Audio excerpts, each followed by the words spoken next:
Directors are the creative leads of the film. They hold the creative process throughout from pre-production to the final edit. They help to bring together the cast and crew. And today was the director of Mania. Welcome to the show, Director Sam. Yes, thank you for having me. It's always a pleasure being on the Cinema UG productions and all that. As a director, how was the set? Yeah, well, the set was quite interesting. I think every set comes with its own world. And when I'm exploring a film or telling a story, I leave the world of it on the set and also explore more of the characters both on set and then off set. So working on Mania was quite intriguing and interesting because we spent like a whole month, of production. That was quite a long time because you're almost on set every week compared to other, productions where you have to work for like straight 2 weeks, straight 3 weeks, and so on. So it was quite a longer journey. The best part of it all was working with, I'll call a family that people we have always worked with for the past years.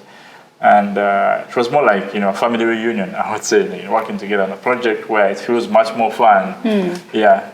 Wow. Imagine these people on set and they're having disagreements. How do you handle disagreements? Disagreements always happen on every set because they could happen because someone has had a rumor or because someone is hungry or someone doesn't want to understand what situation is going on. So people just choose the wrong vibe.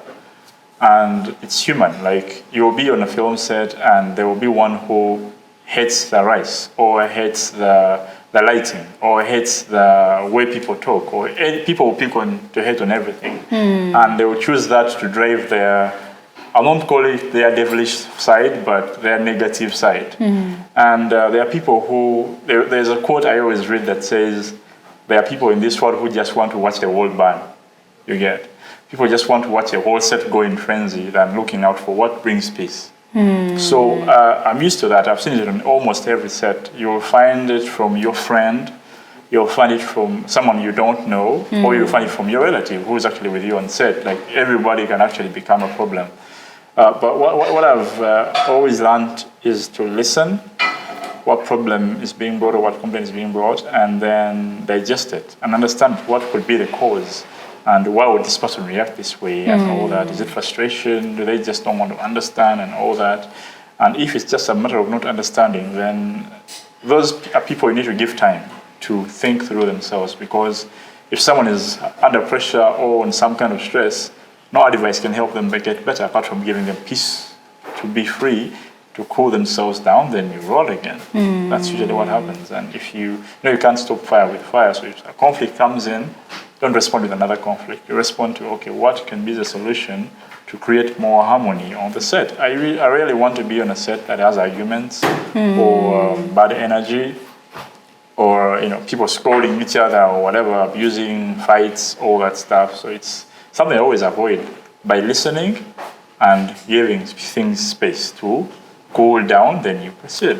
Okay. Yeah. That means when a conflict turns up, you don't just have to fire it with another conflict. You don't have. You have to find a way how to resolve it, and you keep the harmony. You have to understand the other person. Why would they argue? Why would they complain? Is it a matter of their stress going on that is caused by another thing, or they just don't want to understand you, or they only think about themselves, or is it you who's only thinking about yourself? So it's usually, it could actually be your fault or their fault. So you have to first analyze the situation. Then you approach it in a way that helps both parties to not end up into more conflict or bias or something like that. Wow. How have you worked with the young people in Mania? I think it comes down to respect. People only pay attention to instructions if they respect whoever is giving them. Yeah. So if you don't earn the respect from these people, then that means you're going to end up into more trouble because people only pay attention to those they respect. So if they don't respect you, if you don't make them respect you, that means you're going to end up into more, tragic moments or experiences. So what I always look out for is how do we respect each other on the set? That everybody, like we are all equals working together and not anyone bigger than the other, and we're all working towards one goal to achieve a story, to tell a story. and not anyone is there to make anyone fail. So it's just about learning to create trust and respect amongst the whole team, no matter the age. You know, even if they're young people, even if they're old people, I work with people who are older, who are younger, who are the same age range as I am. But if we respect all each other equally, there would rarely be anyone disrespecting the other or not following instructions. How was it directing Mania that you coordinated these different young faces and young talents to bring alive and the story? It's always a big task, troublesome always, because you're always approaching a new story that you don't even know much about, and you're learning it. Like the way I direct a film is, I never know the film until I'm working on it. I can have the skill of knowing how to direct a film, but every new script, I approach it like it's a new world that I don't know, that I have to learn and adapt to as I go along. So I am struggling with adapting to this world, and then you have to make other characters and departments also adapt with you that world. There are people who are learning at different rates, and you're working, let me say, with a crew, with a cast of 10 people, and 3 of them learn very fast. The 5 of them are very slow, and 2 of them are moderate. So you're trying to work around the means of making sure that everybody else can reach on the finish line at the same time, using their respective abilities. How have you managed to work with the team so that they own the story? I always work with a regimen that helps the actors build the characters believably. And we go through series of training, series of reviews of character development. We do more character development than we do even read lines or rehearse, because you have to, first of all, as a director, understand the story you're telling and the characters you're going to tell, then be able to guide these actors to follow the same path or even beyond the path you're giving them to maximize the potential of these characters.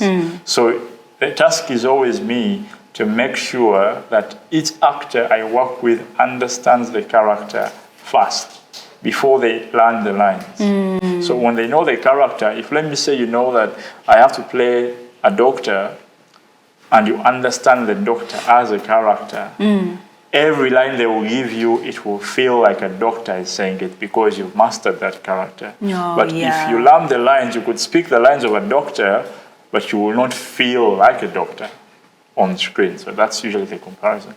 Wow. And as they're creating these believable characters on screen that we are watching and we are really enjoying, and you're like, this person has executed so well the role. Exactly. It's just a combined effort of the director, the team on the set, all help each other. Exactly. Don't miss out. Have a good evening.